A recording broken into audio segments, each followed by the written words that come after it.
What's up, everybody? It's Fane Online. Welcome back to the Lion's Den. Welcome back to another Black Ops Cold War video. Now, I was lucky enough to own a PS4 and play the alpha and play Black Ops Cold War early. And this video is going to be talking about my honest thoughts and opinions on the game so far. Remember, guys, this is an alpha. We still have pre-beta, beta, and then launch to come. So, this is thoughts on the alpha so far, and we're just going to jump right into it. Enjoy the gameplay in the background. You're going to see some sniping with some AK-47 gameplay, and ignore the first like 30 seconds to a minute or whatever. I'm trying to get a thumbnail for a video that you guys will see later on, and just enjoy the gameplay in the back. All right, let's start this off. Now, first things first, the game looked and felt good. Now, I've seen people dogging on the game because they think it looks like a downgrade from Modern Warfare's graphics, and I personally do not agree with that. I think the game really looked good, especially for an alpha, and it really felt good.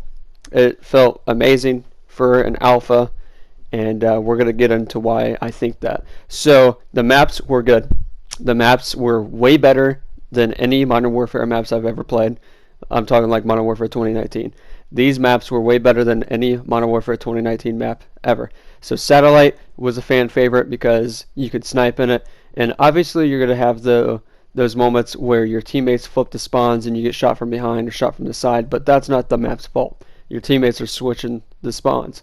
But other than that, yeah, the maps were amazing. You know, the 3-lane maps are back.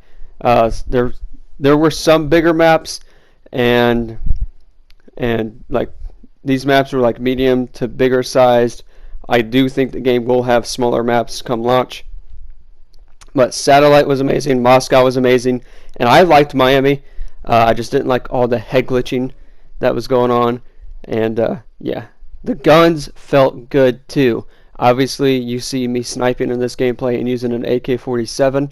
All the guns were viable. You know, you're not going to have that only using M4 and MP5, you know, like all the sweaty pros do. Every gun was viable. The XM4 was good, the Krieg was good, the AK-47 was good, the SMGs were good, the snipers were good. I've seen people running around with LMGs that were viable, and even the freaking marksman rifles or tactical rifles, the M16 and the Type 63 were good. You know, obviously secondaries are underpowered compared to primaries because that's their purpose. They're supposed to be there as a last resort type of thing, last ditch effort. But they were also good. The 1911 two-shot me, the B-23R wannabe, I forget what it was called, the Diamati or whatever, felt like the B-23R, felt good.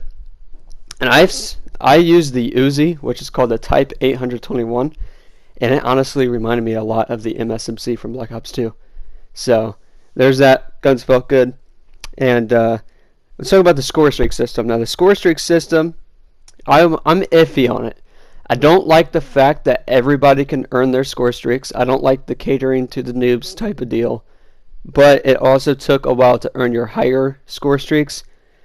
But at the end of the match is where score streak spam was insane. You know, you'd get artillery strikes, chopper gunners, attack helicopters, all that crap, napalm strikes. That was crazy towards the end of the game. I think that needs to change. I think they should just go back to score streaks resetting upon deaths. I don't know why that was messed with to begin with, but other than that, it's just going to get some taken used to, you know. I didn't hate it too much, but again, shouldn't have been messed with, and it was good. If it's not broke, don't fix it. But the score streaks were good. They were powerful, and they packed a punch. Movement also felt good. I don't know why people were saying it felt clunky. It felt like your traditional movement. You know, there's no tactical sprinting, which is good in my opinion. The sliding was a bit crazy. You could do some weird stuff with the sliding, but that's definitely going to get toned down. Other than that, it felt good. I loved the movement in this game. Audio was also good. You know, if you're wearing a headset and you're playing, you can tell where enemies were coming from. If they didn't have Ninja, if they did have Ninja, you could still hear them sometimes, and go about that too. It needs some work, but it felt good. The gun audio was good. I've seen people complaining how the gun audio sucked. I personally don't think so. I personally think they're just basing that because Modern Warfare's gun audio is just way too loud, and I honestly don't like that. I don't like hearing every time you're getting whizzed at in Modern Warfare and being deaf because of the gunshots are being way too freaking loud. I think the Black Ops Cold War gun audio and audio in general felt really good and was really good. Now the perks, Engineer was useless in this build because the only lethals that you could throw were a freaking frag grenade and C4, so like those were blow up, so Engineer wasn't a viable perk. But all the other perks were really good, except for Ninja. I really think Ninja could use a buff. When you're crouch walking, Ninja works like it should, but when you're running around, you can still, like, you're still kind of loud. Enemies could still hear that turn and, you know, shoot you because they hear you from a couple feet away. So I had some cases where that happens, and then I heard, like, you know, it's whatever.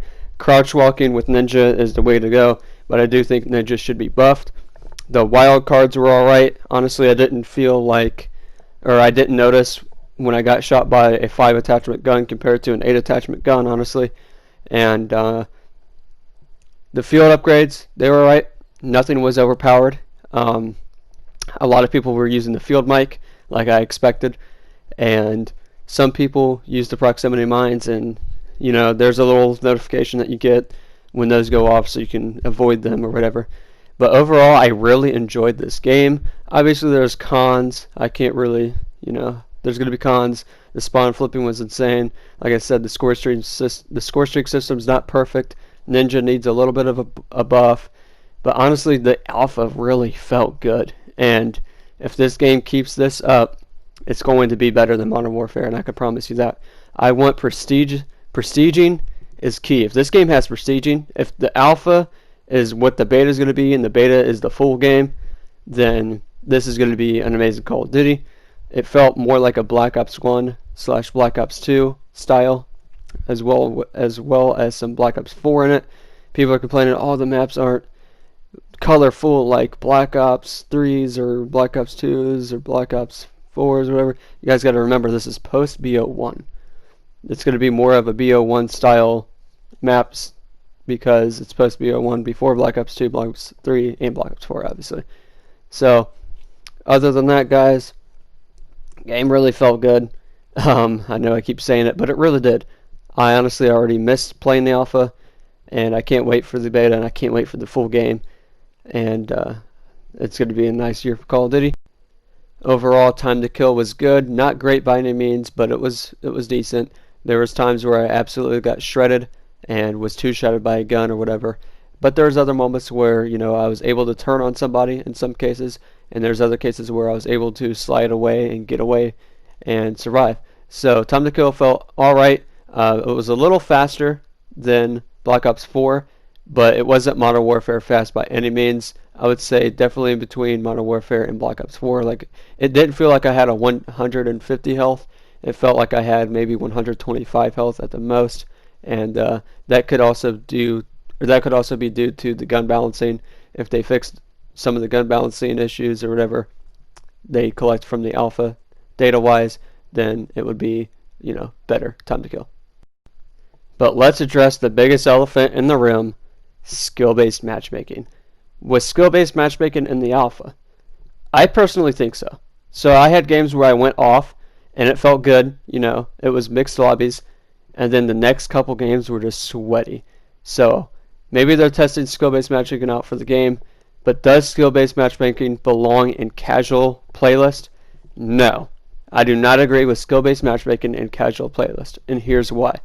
I think skill-based matchmaking should only be in a ranked / league play, you know, where people who tried the hardest can go against the sweatiest people. If they want to sweat, they can do that in a separate playlist.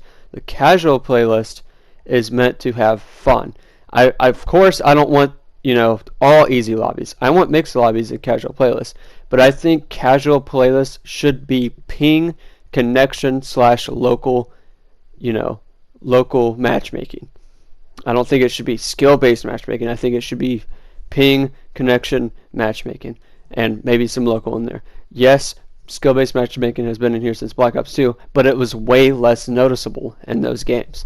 You know, it is cranked to the max in Modern Warfare and in Black Ops Cold War, and it doesn't need to be. That was my opinions on skill-based matchmaking. Let me know what your thoughts and opinions are. If you play the alpha, let me know your thoughts and opinions. And yeah, thank you guys so much for watching. Make sure you all like, subscribe, and comment.